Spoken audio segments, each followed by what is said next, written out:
के युवक से तय किया। देवकी का भाई कंस, जो कि बहुत ही क्रूर, दुष्ट और निर्दयी था, देवकी से अत्यंत प्रेम करता था। इसलिए विवाह संपन्न होने के बाद वो समय उसको छोड़ने के लिए उसके ससुराल गया। जब वह रथ में जा रहे थे, तब बीच रास्ते में एक आकाशवाणी सुनाई दी, है दुष्ट कंस, तूने इस धरती पर बहुत पाप किए हैं, इसलिए इस धरती पर से तेरे पाप का नष्ट करने के लिए देवकी का 8वां पुत्र जन्म लेगा और वही तेरा विनाश करेगा। ये सुनकर कंस अत्यधिक भयभीत हो गया और देवकी और उसके पति वासुदेव को वापस मथुरा ले गया और दोनों को बंदी गृह में डालकर बंदी बना दिया। समय बीतता गया। कुछ समय बाद देवकी की पहली संतान हुई।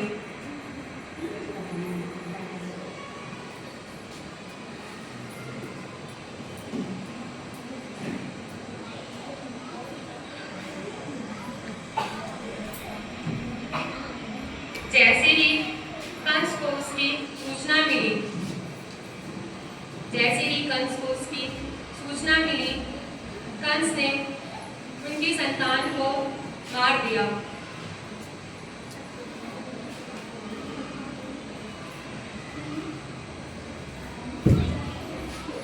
ये उसके अत्याचार की शुरुआत थी। इस प्रकार कंस ने उनके जन्म के तत्काल बाद ही मृत्यु कर दी।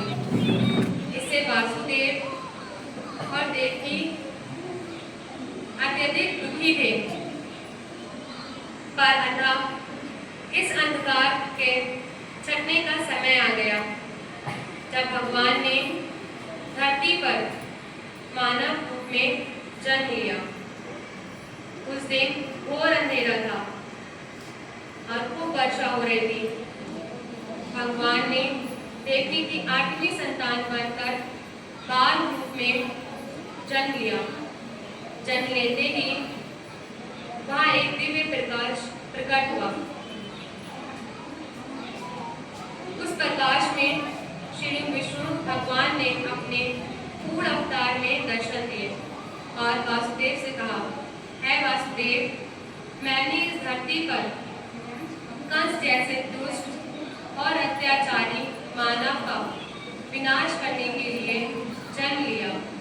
अतः मैं आपसे विनती करता हूँ कि आपके मित्र नंद के घर ले चले। वहाँ उनकी पत्नी यशोदा ने बालिका को जन्म दिया है। उस बालिका को यहाँ ले आकर मुझे यशोदा के बगल में सुला दे। ऐसा बोलकर भगवान अंदर ध्यान हो गए। भगवान ने एक शिशु का रूप धारण किया और एक चमत्कार हुआ। वासुदेव और देवकी बेड़ी मुक्त हो गए और कारागार के द्वार अपने आप खुल गए और जेल प्रहरी गहरी निद्रा में सो गए। और ऐसे समय में वासुदेव अपने पुत्र को लेकर नंद के घर चल पड़े।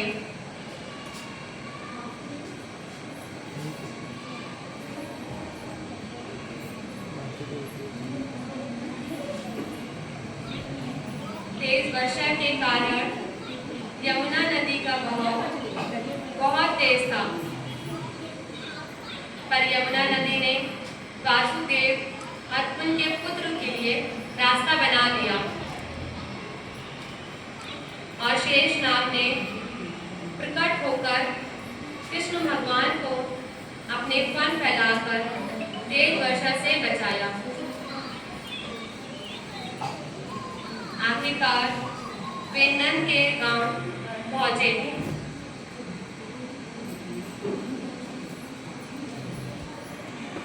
और कृष्ण को यशोदा के बगल में लेटाकर उनकी पुत्री को वापस बंदी गृह ले आए।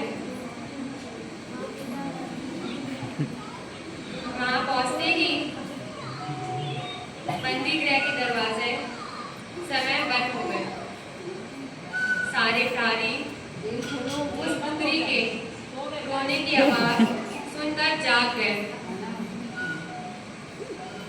और कंस को सूचित किया।